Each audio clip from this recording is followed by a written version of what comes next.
how long will $1 million last? Well, according to a recent analysis from gobankingrates, this is how many years depending on different states at the high and low extremes. But there's a problem. The way that they calculated these years throw up some red flags for me. Let me show you where I think this analysis got it wrong, then I'll redo the analysis in a more accurate way to reveal how long $1 million will actually last you. The obvious true part of this analysis is how long $1 million will last is largely dependent on the state you retire in. People in California and Hawaii are at a massive disadvantage since everything is so much more expensive, and snow shoveling, hose water drinking Midwesterners are at an advantage because prices are a little more reasonable. The first thing I don't agree with is how they're assuming these 65-year-olds are going to have their $1 million in a savings account versus an investment account. I think most of you know why this is stupid, but you'd be surprised how many people think that keeping money in a savings account will give you a better return versus investing it into a retirement account. For those of you who don't understand, it's okay, someone probably never explained this to you, so I get it. The expected return on money invested within a retirement account is way higher than the interest paid in a savings account over the long run. While in retirement, you need your money to continue growing or else you will run out of money sooner than expected.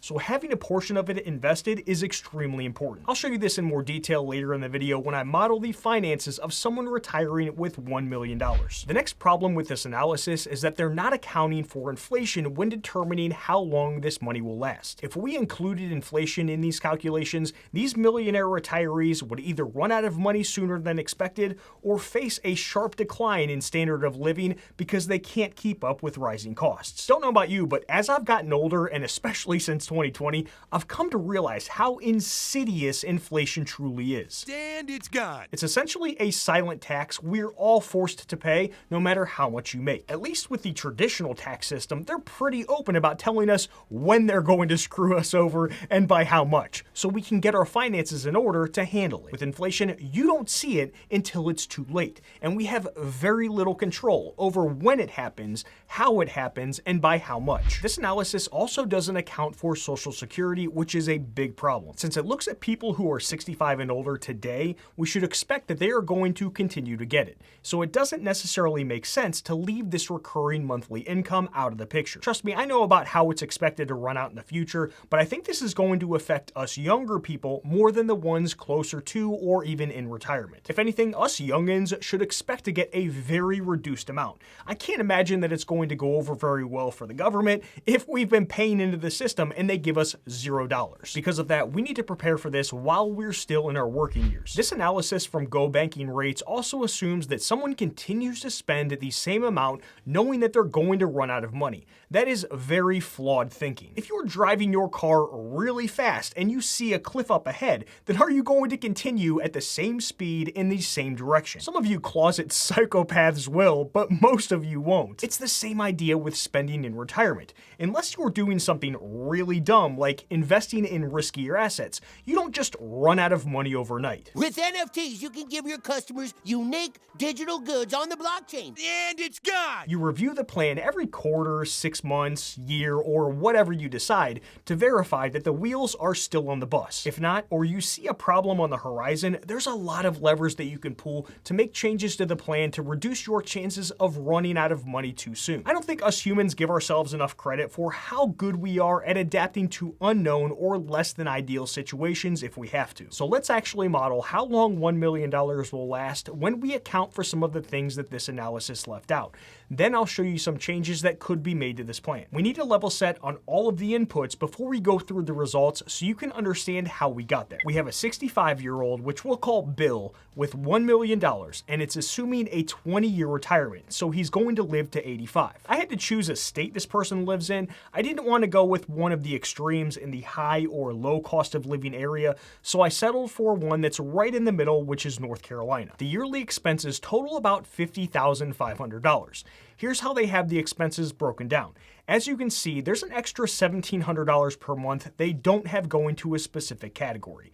So we can assume that if any of the other expenses happen to be a little higher, then it'll come from this other category. I'm assuming Social Security will be taken at 67, and here are the other assumptions I'm putting in.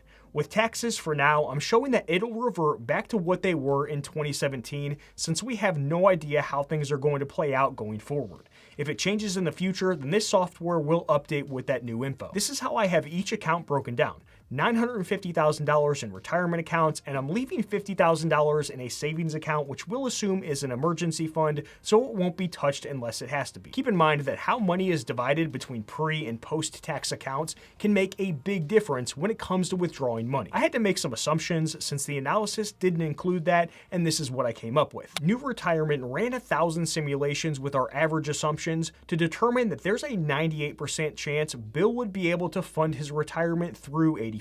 So as you can see, $1 million does indeed last at least 20 years, and technically longer, which I will show you how long in just a minute. We can also look at pessimistic assumptions if we want to assume that everything goes wrong over the next 20 years. In that case, there's only a 71% chance Bill would be able to fund his retirement through 85. The good news is that 71% still means that there should be some room for changes within the plan to make sure that Bill doesn't run out of money before 85. Here's where Bill's income is projected to come from over the years.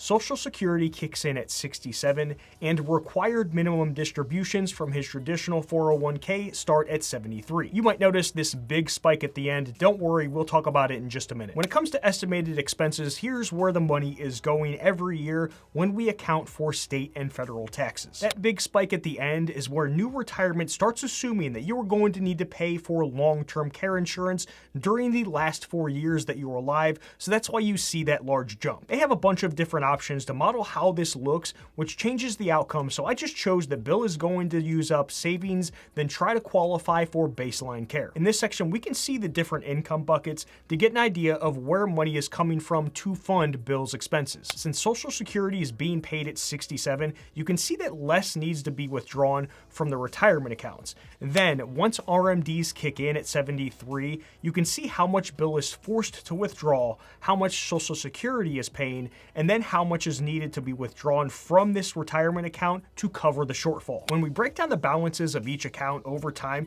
we can see how much Bill is left with by the time he reaches 85. $1.4 million, which is quite a bit, and most of it is in his Roth IRA. If we look at the withdrawal section, notice how he doesn't touch any money in his Roth IRA since his expenses can be covered by money in the traditional 401k and Social Security. Looking back at the savings balances section, since he hasn't touched his Roth IRA, that account has grown from $372,000 at age 65 into $1.3 million at 85. For me, that's a red flag in a good way, so almost like a green flag. Since it looks like he's leaving a lot of money on the table at the end, he could probably either live off of his money for longer, spend more, or even potentially both. Okay, so now that we can all agree that Bill actually has enough money to last more than 20 years, let's see how far we can stretch this. Before I go through those numbers, the retirement planning software you see me using is called New Retirement. It's what I personally use for my retirement planning. If you like what you see and you want to try it out, they have a free version, or you can get a 14-day free trial on the paid version using the link down in the description of this video. Heads up that opening an account with that link does help support the free content on this channel, as well as my little dog Molly at no extra cost to you. You can create multiple scenarios with New Retirement, so I took the exact same plan that we just went over, but added an additional 10 years of life. So Bill is going to live until 95. 30 years total. With the average assumption, there's an 84% chance of fully funding his retirement. Now, I know that we would like to be closer to 100%, but 85% isn't bad at all. There is a lot of room for him to make changes if he gets a few years into the plan and realizes that it needs adjusted. To be honest, most people are probably going to need to make tweaks to their plan leading up to and while in retirement. Real life just doesn't play out like a spreadsheet or software. Now, if we look at the pessimistic assumptions where things go horribly wrong for 30 years straight, he has a 1% chance of making it. Once again, this will most likely be noticed ahead of time to try to avoid this specific scenario. But if we also look at the optimistic assumption, that brings him back up to 99%. And I'll show you the mind-blowing amount that he has in this account under this assumption in just a minute. When we look at the estimated income and expenses, there aren't any issues. use. Under average assumptions, he has enough income to be able to cover everything he needs. Now here's the interesting part. Check out the total balance of Bill's accounts. At 95, we're seeing that he's going to be left with about $1.8 million in his Roth IRA. Trust me, I know $1.8 million in 30 years is worth way less. But if he's got about, $123,000 in expenses every year, then he would technically be covered if he happened to live just a little bit longer. If we come down to the withdrawals, we see that he won't even need to start tapping into his Roth IRA until the age of 89. Just for fun, we can change from an average assumption to an optimistic assumption, which shows that if things go better than expected, then he could have about $6.6 million left by age 95. We can also run a few what-if scenarios, which will show us some potential outcomes. The blue bars are the current account balance projections that we've been talking about up until this point. If he lives 5 years longer, we can use the green projection line to see what his total account balances will look like compared to our current plan. Seems like he'll be in pretty decent shape. If he converts $150,000 from the traditional 401k to the Roth IRA over the next 3 years, then it doesn't look like it would make too much sense financially. We can also see how things would turn out if he achieved a 1% lower average return. In this case, it's not ideal, but he still ends up with a little under $1 million. Remember that if this is the case for long enough, then Bill still has time to react to avoid that potential problem. So if Bill is, say, 10 years into retirement and he's gotten an average return of 1% lower, then changes can be made before he gets to those later years. We could also look at the optimistic side of things as well. So if we said, hey, what would happen if Bill actually achieved a 1% higher average rate of return than what he was planning? In that case, the green line shows us that he would reach 95 with $3.1 million versus his current assumption of $1.8 million. Obviously, I'm not saying this will happen because none of us can predict the future, but as he's in retirement, if things are trending in that direction, then he might be able to start giving away a bunch of money or even spending more. In fact, let's do that. Using the average assumption, let's give Bill some extra spending money during these 30 years so he can enjoy retirement just a little bit more. If Bill was like, okay, I'm healthy, so I'm definitely going to live to 95. And during the first 10 years of retirement, I want to take some extra vacations. So I plan to spend an extra $10,000 per year for those 10 years. What would that look like? In this case, we can tell New Retirement that we want to do a yearly distribution of $10,000 from age 65 to 75. Once this adjustment is made, we can see that there's a 70% chance of success.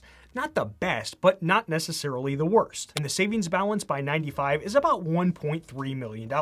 Now, if Bill isn't comfortable with this, then there's options to improve that 70% chance of success. Maybe he could work a few years longer to get a little extra money invested. Maybe he could reduce that $10,000 per year down to something like $7,000. Maybe he could do it for only, say, 5 years instead of 10. Maybe he could wait until he's 5 years into retirement to make sure he feels comfortable enough before starting the temporary $10,000 per year spend. Or he could even pick up a little part-time work for the first couple of years of retirement to fund that temporary bump in spending. There's a lot of options here to improve this 70% chance of success before he actually retires. But the only way Bill or you will know if you have enough for retirement and how things are actually going to play out is by using something like New Retirement to run the actual numbers while you are still young enough to make changes. Hit that thumbs up button before you go and share this video with someone you think needs to see it. I'll see you in the next one, friends. Done.